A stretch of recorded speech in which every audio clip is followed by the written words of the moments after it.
Welcome back. I'm Max Bergman, Director of the Stewart Center and Europe, Russia, Eurasia program at CSIS. And I'm Maria Snegovaya, Senior Fellow for Russia and Eurasia. And you're listening to Russian Roulette, a podcast discussing all things Russia and Eurasia from the Center for Strategic and International Studies.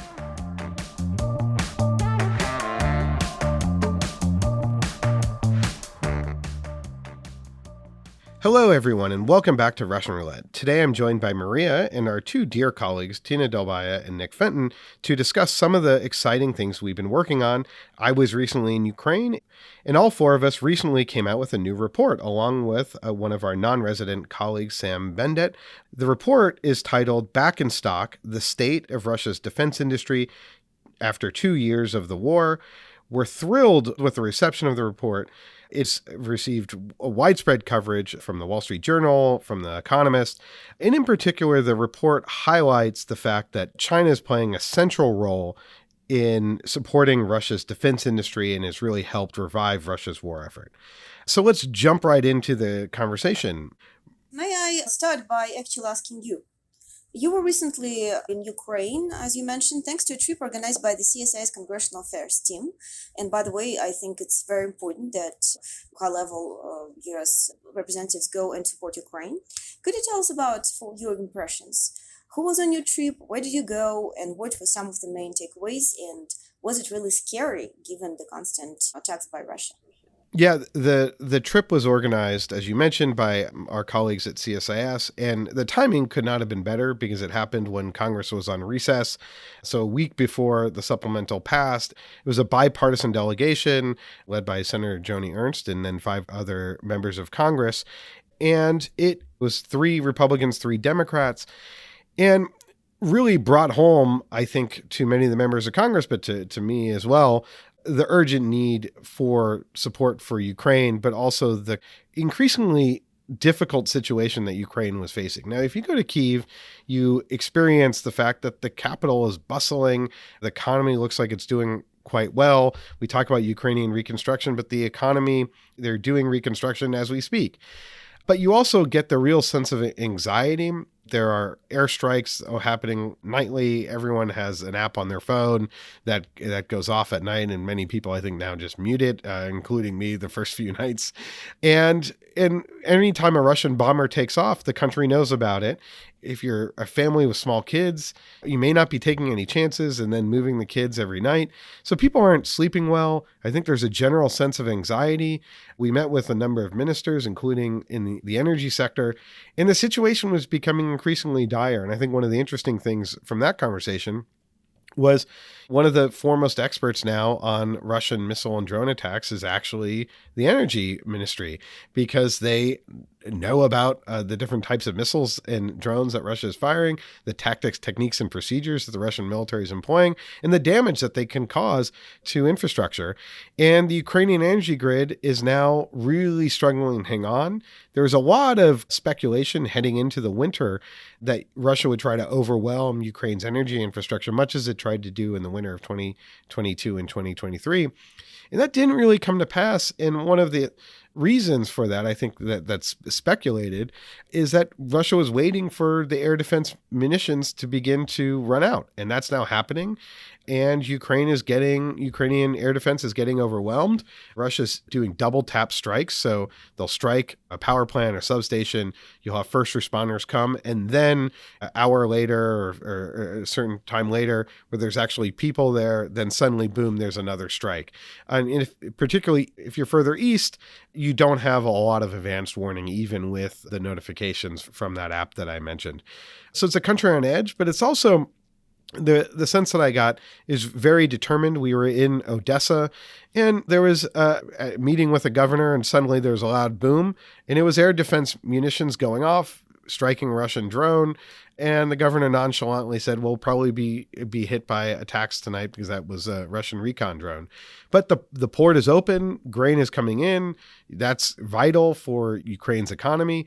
And also, I think a container ship had just docked. So you're starting to see, hopefully, more and more, not just grain coming out, but actual real products coming in. And maybe just one final point, because I've been going on, but I think the notion of negotiations, I think, is something that will be very difficult for Ukrainians to stomach. And I think this is something that has been sort of blithely talked about by many in the West. But many Ukrainians now understand what it was like to live under Russian occupation, because much of Ukraine was liberated as Russian forces were pushed back. So the notion that you're just going to whimsically negotiate away territory without giving it all you can to really take back that territory, I think is a really farcical assumption. The Ukrainians are going to try to liberate and take back their territory, and they will have to it will have to be demonstrated to them that they cannot achieve that. And right now, I don't think that's the clear sense. While they're being pushed back, I think the sense is if they hold the line, they could give this another go to liberate territory. So I think we're a long way off from any sort of negotiated settlement. But maybe that's a good place to leave it for our report, which is really, I think, struck a chord because it comes right at a moment where there's increased attention on the support that China is providing Russia and its defense industry. And Maria, maybe you could talk about some of the highlights of this report. Yeah, thanks a lot, Max. I do believe that our report came in a very important moment, and I hope that the findings will somewhat in the long term help Ukraine. Essentially, we look in this report together with my great co-authors, Sam Bandit, Tina Dolbaia, Nick Fenton, and you, Max. We look at the situation on the front line and specifically the situation in the Russian military defense industry, second year into this war. And very tellingly, unlike the first report, which was titled Out of Stock, this second report has the title Back in Stock, which pretty much all you need to know about its main content. As we show, Russia is learning the lesson and second year into this war, unlike maybe the West, some Western allies, shall we say, actually adjusted its military industry very successfully by taking advantage of the real unprecedented revenues that it's been receiving. The latest data has shown that first quarter of 2024, Russia's monthly energy revenues exceeded what it was receiving before the war started in 2022. Unfortunately, so much for oil price cap, etc., etc.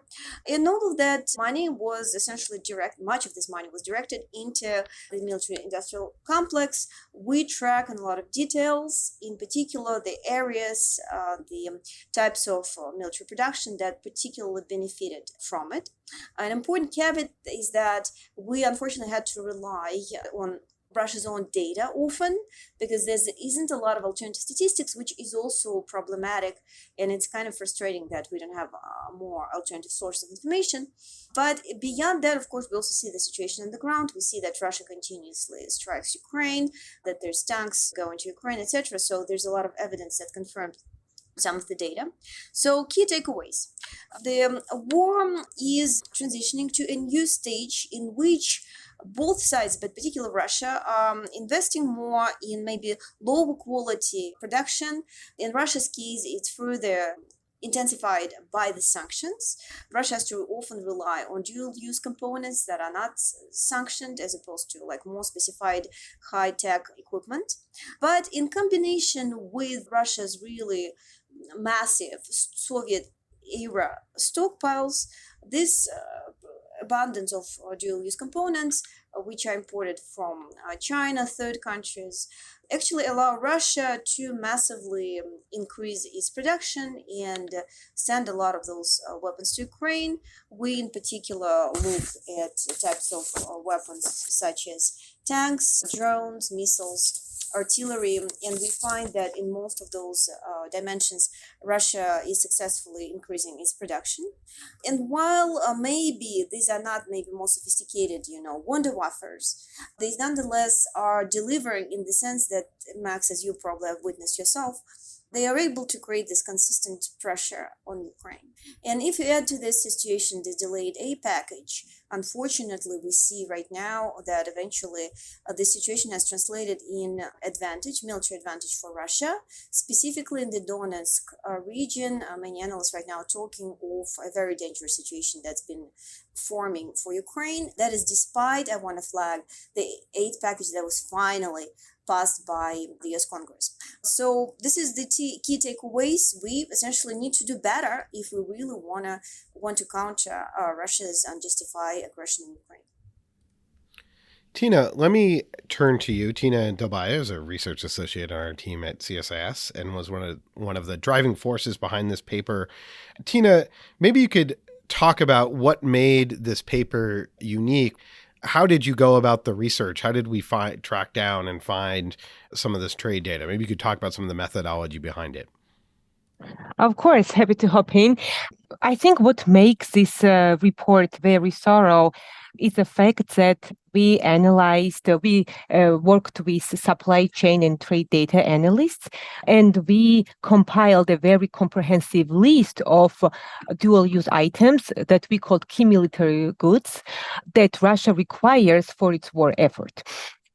And in the end, we analyzed 409 HS codes. These are the codes by which you can identify different dual-use goods that Russia needs for its war machine. And we analyzed Russia's procurement patterns since the start of the invasion until July 2023, because that was the most updated data that we had. And we found some very interesting facts regarding Russia's import diversification efforts, regarding Russia's procurement patterns. I think the key takeaway was the fact that due to the current pace of the war, this is a long war of attrition, as Western analysts are saying.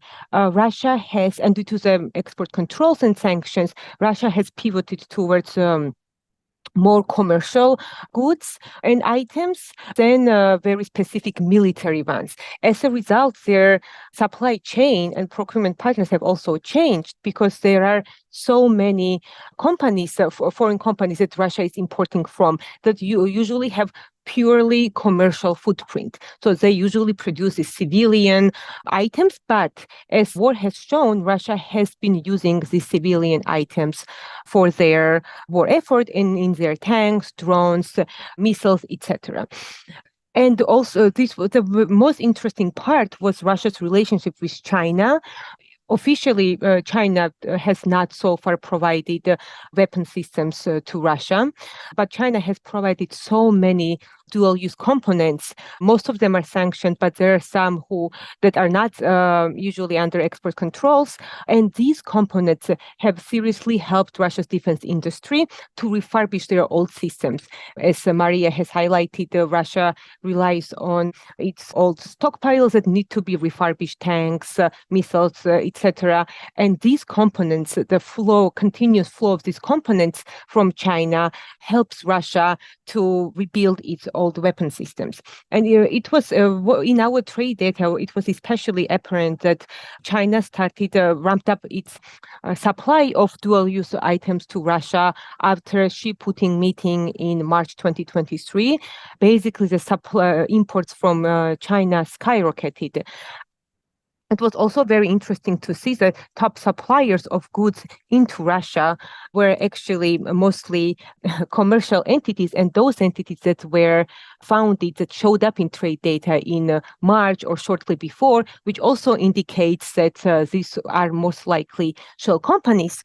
And this goes to this very difficult dilemma that usually sanctions implementers are facing right now. Do we go after shell companies, which are extremely difficult to sanction because it's sanction one shell company and then another one appears, or do we go after financial institutions, those who are supporting those transactions?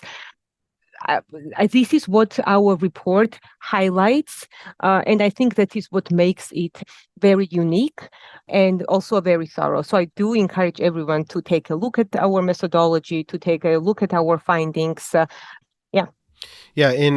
We actually had come out with a predecessor report essentially this time last year in March, April of 2023. And that report was titled Out of Stock.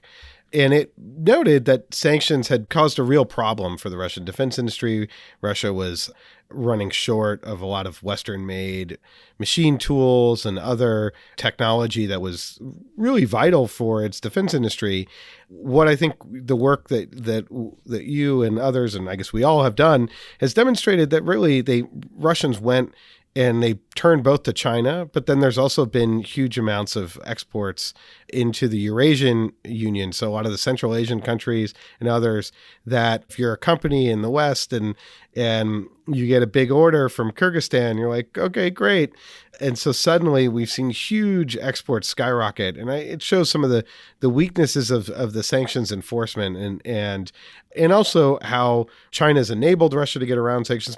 A country determined to get around sanctions can sort of find a way. But Nick, let me turn to you to maybe look at some of the main vulnerabilities in the Russian economy today, because part of this is that the Kremlin is throwing huge amounts of money to recapitalize its defense industry. But curious for your take, and Nick is also a research associate with our program here at CSIS. Yeah, thanks, Max. Happy to jump in here. So as you said, the Kremlin has been pouring a ton of money into its defense efforts since 2022. It's been a real spending splurge. And while that has led to some impressive gains for them when it comes to arming their troops and getting ready to further their efforts on the battlefield, there are costs, right? And it does create vulnerabilities within the Russian economy, the primary one being the risk of overheating. So what we're talking about here are inflationary pressures, and those inflationary pressures are, like I said, caused by the increase in defense spending, but it's also caused by chronic labor shortages, right? So we have to think of a pretty complex dynamic taking place here where the Kremlin is pouring money into its defense industry. The defense industry is facing domestic labor shortages due to, one, mobilization, people volunteering to fight in the war effort, people who have fled Russia due to the ongoing political instability inside the country, and then fourth, long-term demographic challenges that Russia has been facing. So what happens is these defense firms are looking for more workers, and to attract more workers, they then have to raise wages. Private firms are then trying to compete to hold on to their workers, and so they end up raising wages as well. And what happens is it increases the bargaining power of the average Russian worker, particularly in certain economically depressed regions. And so real wages for the lowest Russian earners are actually going up in much of the country. So in some sense, we have winners and we have losers within Russian society here. So inflation remains a problem. There are ways that the government is trying to deal with it. The Russian central bank has raised their main interest rate to 16%. I think this is a noteworthy statistic because it's actually higher than the Central Bank of Ukraine's interest rate. I mean, this is pretty remarkable. Ukraine, by one measure at the end of 2022, had lost 30% of its GDP, and its interest rates are actually lower than that of Russia, just slightly, but it is somewhat of a telling statistic. So the Russians could try and make certain adjustments here, right? I mean, they could go after certain subsidizations in their mortgage sector, which many economists are noting could be a real additional driver of inflation, but they don't want to do that, right? Because many of the people who are able to take out a mortgage in Russia and buy a home are actually part of the security services or part of directly working for the state. And so they don't want to raise costs for them as well. But, another important thing we need to talk about here is the weakened ruble. So a number of times in 2023, the ruble crossed the symbolic threshold of 100 rubles to the dollar. And what we can see here is a reflection of Russia's high dependence on imported goods, right? So the Russians successfully, as our report has noted, have been able to adapt their supply chains, adapt their logistics. And as you've mentioned, Max, bring in supplies from China, bring in key goods from Central Asia and Eurasian states. And what that means is it's creating pressure on the ruble. And then the weakened ruble in itself kind of acts like a secondary tax on the Russian economy as this increase in imports remains necessary for the Russian defense industry. And so you kind of have a vicious cycle ensuing here. So again, for now, the Russian economy is probably able to maintain this rate of both production, dealing with current inflationary pressures, keeping spending levels high, and also managing their labor shortages by getting creative, right? But the question is, as we look down the road 2 years, 3 years, will this lead to some sort of major crisis? And making these kind of long-term investments, it's going to shift the emphasis within the Russian economy to certain sectors, and reversing that process then becomes very risky and as I mentioned, politically difficult for the regime as well. I will just quickly jump in to add, Nick, thank you very much for your excellent review, and Tina, that I think the pattern that we see in Russian economy also kind of creates this incentive to continue this war almost indefinitely, because any effort to stop the war, right, will lead to decrease of this state investment, which has become this drug that is very addictive and is the only thing that keeping the Russian economy from potentially having a fairly hard landing. So that's, I think, it's also very important to mind that this current dynamic itself stimulates Russia to fight this war for domestic and economic reasons. Yeah, Maria, I completely agree. And I'll just add, when it comes to, like we were saying, the incentives to keep this current defense spending plan going and maintain the war effort, we talked about real wage gains at the bottom of Russian society despite inflation. And this is real wage gains. Putin has cheered this publicly. He's talked about the success of raising wages within certain depressed Russian regions. He's talked about the heroic efforts of Russian workers doing 24-hour continuous shifts in factories. So the Kremlin is trying to sell this in many ways as an economic victory and a sign of their successful technocratic management of the economy. Yeah, and it also sort of demonstrates why support for Putin and the war remain relatively stable, especially at the lower end of the socioeconomic ladder, because things are actually quite positive, quite good. Maybe in places like Moscow, there aren't real shortages of high-end goods. They're finding ways to smuggle those in. So I think at every level, the economy is doing quite well. So life seems fairly positive. So that begs the question, Maria, of what can be done about this. So if Russia is finding ways to get around the sanctions through China, through the Eurasian Union, through smuggling, what are some of the steps that probably should be taken by the U.S. and its Western allies? And the elephant in the room is, of course, this huge energy revenues that Russia is getting. And Max, to build up on what you just said, it becomes more clear now what was the true origin of the Afghanistan disaster that really haunted the late Soviet Union. We kind of tend to believe that it was about the multiple human sacrifice, the casualties in that war, but even the official estimates, at least if you trust them, the Soviet estimates, by an order magnitude are below what Russia has already lost in this war, and yet there is nowhere near similar disappointment, frustration with the war on the horizon as compared to what we've seen in the late Soviet Union. And the reason is probably because we misidentified the real cause. The real cause, it seems, was the crisis, the economic crisis in the late Soviet Union, which followed the collapse of the oil prices and also general unsustainability of the planned economy, which was the major reason why people were so frustrated with the system, when it was also reinforced by the multiplying casualties, the lack of meaning to that war. This was finally which really contributed to the demise of the system. And the key recommendation that follows from it is something that I know the Western policymakers probably don't want to hear, but unfortunately, it's just the reality that we need to go after Russia's oil revenues. Unless Russia runs out of money, as our report demonstrates, they will keep finding, first of all, the willing intermediaries, whether it's Russian, small and medium enterprises that are really making a lot of money circumventing the sanctions, or it's some third parties, countries that are also making a lot of money assisting Russia in sanction circumvention. It's secondary.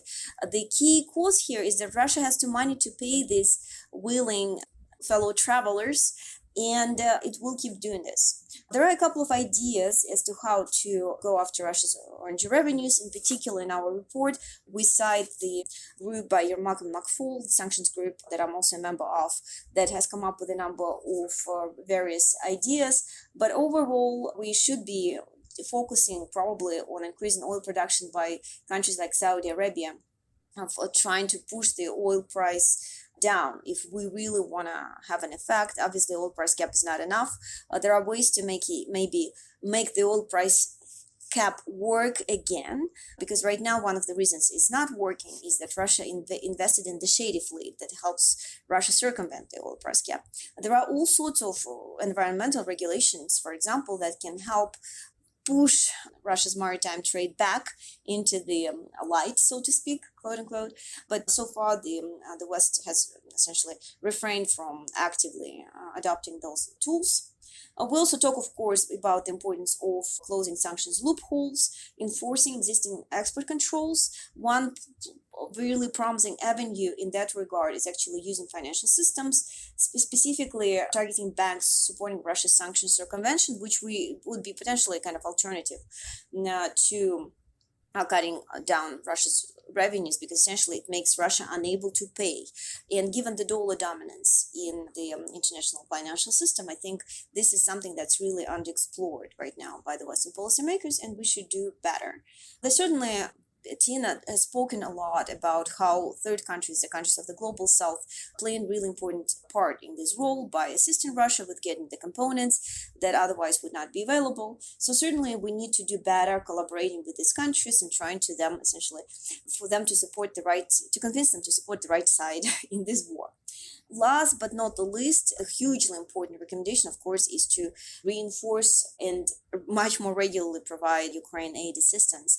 I already mentioned that the delay in the aid package by 8 months approximately has converted indirect benefits for Russia in the front line, and it will be quite unfortunate if Russia's offensive that is planned this summer actually achieves some successes right as NATO summit is taking place in Washington, D.C. That would be really, quote unquote, a nice gift to the U.S. establishment. And this, unfortunately, was a direct consequence of this delay. I'm hoping this will not happen, but we should not be aware that our certain actions or lack of thereof have direct consequences. Last but not the least, when it comes to Ukraine aid and support, we should also strengthen and empower European defense industry. Europe has been somewhat transitioning towards more investment into its military production, but nowhere near as fast as the current Russia's advances in Ukraine and in general Russia's investment in its military defense require. So Russia is learning the lessons 2 years into this war. It's way less clear to me what lessons are being drawn by the Western counterparts. And we hope that given our report, given these realities on the front lines, hopefully the Western policymakers will do better next time. Yeah, I think maybe I'll jump in with also a few thoughts. I think one of the things that we're seeing right now, I think, is a push to sort of name and shame Beijing. I think our report in some ways contributes to that. And I think there was a sense at this time last year, or maybe March of 2023, that there's real concern on the U.S. side and Europe that Beijing may open its ammo warehouses to Russia and provide lethal assistance. And there was a big effort to confront China about don't do that. And China didn't. And I think China thinks that it is sort of been on the right side of the U.S. and more importantly, I think for China, the European red line, that it has not provided direct lethal assistance, unlike North Korea, that what it's doing is simply providing all the means, the machine tools and other things to ramp up production. So I think what we're seeing now is a diplomatic effort led by the Biden administration to shift the red line. And really, I think Europe is the place that may have the most leverage here or influence with Beijing, in the sense that Washington complains about something China is doing. China then goes and tells us to shove off because we're in this very contentious, competitive relationship. But the Chinese, and I've had a senior official describe this to me, and I think it's right, the Chinese don't really understand Europe, and they think there's this ability to wedge the U.S. and Europe, which I don't actually think exists when it comes to policy toward China, and they think that they can continue to sort of access the European market, which is, I think in that sense is true. But I think if the Europeans come in a fairly united way and express their outrage at what China is doing in support of the Russian defense industry, I think that could have a broader impact. The second thing I'd say is that I think what we'll begin to see is more secondary sanctions against certain Chinese companies. I think that's been foreshadowed by many in Washington.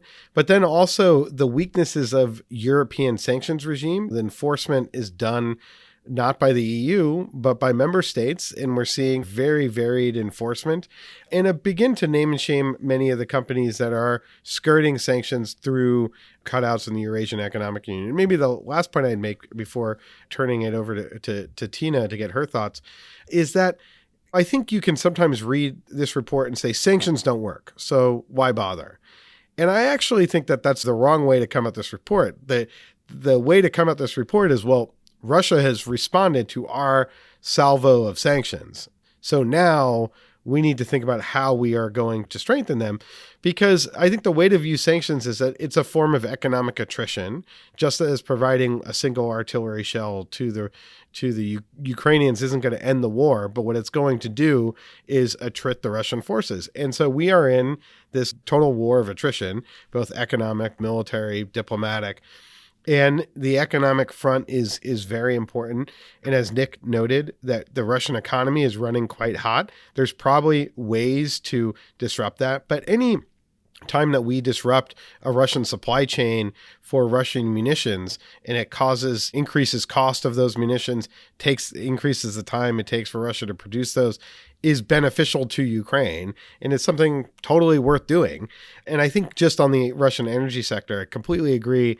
And I think there's a challenge here, as Maria and I have been having some conversations with some energy experts, of how do you do this? How do you go after the Russian energy sector when it's 10% roughly of global oil demand?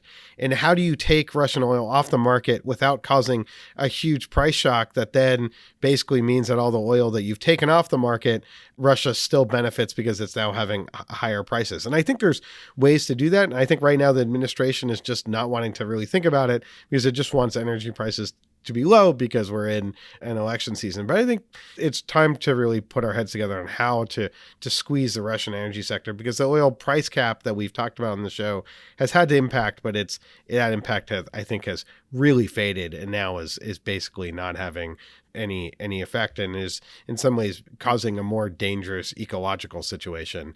But Tina, over to you. Thanks, Max. I mean, obviously going after Russia's energy revenues is important, as you have highlighted. I wanted to mention one of the success stories of these sanctions, because, I mean, you did mention that our main goal is not to say that sanctions do not work. Actually, sanctions have worked. They have complicated many things for Russia. At least when new sanctions are enacted, they temporarily, for like several months, do complicate things for Russia. And this is also very important to highlight. So obviously, we want to thank everyone who is very actively implementing these sanctions and working on this. And one of the success stories was actually connected to Turkey. Turkey showed up as one of the important intermediaries through which Russia was importing and is still importing dual-use items. But in December 2023, Biden administration signed this executive order that is threatening financial institutions or banks doing business on behalf of those targeted by U.S. sanctions, with the risk of losing access to the U.S. financial system. And that in January and February of 2024 had a big impact on Turkish trade with Russia. And many people, according to different media reports, there were some companies and banks completely stopped export of machinery to Russia because they were scared of secondary sanctions. I mean, that was something that U.S. Signed. Europeans are not on board with this. In our private conversations with different European sanctions implementers, they are saying that they are against so far secondary sanctions. But this has shown to be a very important tool that can, at least temporarily, in the short term, complicate situation for Russia, make sanctions evasion for them more difficult. So again, I believe that at least this report shows that going after shell companies might be very difficult, but if you target these specific financial institutions, maybe this will have more impact. So yes, this was one of the success stories that I don't feel like was highlighted enough in media. So I just wanted to have it out there as well. Nick, I want to bring you back in for your final thoughts. Yeah, happy to jump in, Max.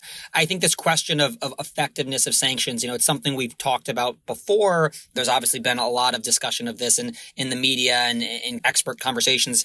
But I think, we need to look at sanctions as you've described them as this sort of economic war of attrition, right? There's never going to be a silver bullet when it comes to sanctions, particularly with a country of Russia's size and resources, right? I mean, this is a major global economy, and the idea of completely cutting them off from the global economic system, a country of this scale and size has never been done before. So it's a process. But again, we have to think of sanctions as throwing a wrench in their economic development. It's another tax we're putting on them to raise costs. And as we've described in multiple ways, the costs are rising for them. They're able to manage it. And economic policy is complicated. There's always winners and losers in any society, and we're seeing that in Russia. But it's not that sanctions don't matter. They do matter. They're just one element of the policy conversation that policymakers in the West need to be thinking about as they're crafting a long-term strategy towards Western-Russian relations and particularly U.S. and European policy towards the war in Ukraine. And I just want to go back to that point that Tina made, though, this question of separating export controls, which is the primary thing we were looking at in this report, from financial sanctions, right? And I think the dominance of the U.S. international financial system is really impressive in this regard. And as Tina has mentioned, some of those sanctions have actually in some ways been even more effective than export controls. And so the deterrent factor there of the power of the U.S. financial system and the deterrent factor of the threat of secondary sanctions, like Tina was mentioning, we really shouldn't underestimate that. And of course, that's a complicated political conversation. So much of this is more political than it is technical. But these are the kind of tools that policymakers need to be thinking about as we think about the next steps when it comes to the Western sanctions policy towards Russia. Great. Thank you, Nick. Maria, any closing thoughts from you? I think that one clear takeaway from the report that Russia is fighting this war very actively, very committed. And it's fighting not just the war against Ukraine, but as Russian policymakers consistently arguing, they're fighting the war against the West. The West, however, while certainly playing a very important role in this war in supporting Ukraine and training Ukrainian troops, supporting militarily, everything that we've discussed, still does not think of its war as being the war of the West. And I think mistakenly so, because in Putin's mind, this is clearly a war against the West, not against Ukraine, the country that he does not even assign a lot of agency in the first place. So I think that the problems, and they're translating into the frontline situation, are precisely the consequence of this line of thinking. And despite the fact that the war has ended up being quite unprecedented in levels of support of the West, it still did not convert into the change of this thinking. It seems like we are witnessing this slow revision of the paradigm of how to see Russia, its place in the world, how to see the future of the international relations with this part of the world, but it hasn't yet culminated in a very clear policy prescription, and therefore we're stuck in this limbo with the measures which are strong enough, but they're not sufficiently strong, and they do not correspond to overall economic international potential that the West has at its disposal, just because the West is not fully committed yet. And this discrepancy between Putin having really committed to this war and the West having not committed, I think, unfortunately, translates into Ukraine losses on the battlefield. I only remain hopeful that in the end, the West will awaken to this reality, really unpleasant reality, the reality that we've been trying to avoid for the last 30 years. But unfortunately, it is now here. Russia is fighting this war against us, and we need to be responding accordingly. Yeah, I think the passage of the supplemental was just utterly vital for Ukraine. Already weapons are beginning to flow from the U.S. into Ukraine, but there's been a lot of time lost. And if anything, I sort of go back to the fall, and for those wanting negotiations, there was a moment where the aid had stopped, Ukrainian counteroffensive hadn't succeeded, Russia was in a good place. If Putin had called in December for intense talks, I mean, there was some like think tank stuff happening on the side, but that I think was fairly irrelevant. But if Putin had indicated a willingness to talk, I think there would have been extreme Western pressure on Ukraine to sit down and talk. But the Russians didn't do that. They doubled down on the maximalist war aims. And so the aid is absolutely vital to, I think, preserving what Ukraine has fought so hard to actually have right now, which is a Ukraine. And I think the thing to watch now is what happens with the G7 and the U.S. effort to leverage essentially the profits that are accruing from Russian frozen assets, because, interest accrues, but to basically leverage that like a mortgage. So if you go and buy a $500,000 house, you put down a $100,000, 20% down, well, then you can buy something that's $500,000. So you can essentially do that with the billions that are accruing. So there's, roughly 5 to 10 billion in interest profits. Well, you seize that, then you can leverage that for 25 to 50 billion that can be then used by the Europeans to ramp up their defense industrial production. So I think that's absolutely critical and something to watch for the G7, because the US has a supplemental. It's now Europe's time to have a supplemental. Europe has done a lot for Ukraine, but they've run out of munitions to provide, so they can't backfill for the United States, and they really need to ramp up production as well. So, and hopefully if both of those things happen, then Ukraine in 2025 is in a much more stable place. But we'll have to leave it at there. The report is fantastic. Everyone should check it out. A big thank you to Tina and Nick for joining Maria and I on the show today. And of course, to thank you to all our listeners. Again, if you haven't already, check out the report, Back in Stock, The State of Russia's Defense Industry After 2 Years of the War, on CSIS.org. And as usual, if you haven't already, please subscribe to our show and give us a 5-star rating. And please also check out our sister podcast, The Eurofile, wherever you get your podcasts. See you next time.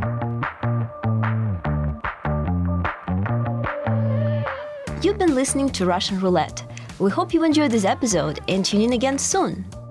Russian Roulette releases new episodes every 2 weeks on Thursdays and is available wherever you get your podcasts. So please subscribe and share our episodes online. And be sure to check out all the latest analysis by the Europe, Russia, and Eurasia program at CSIS.org.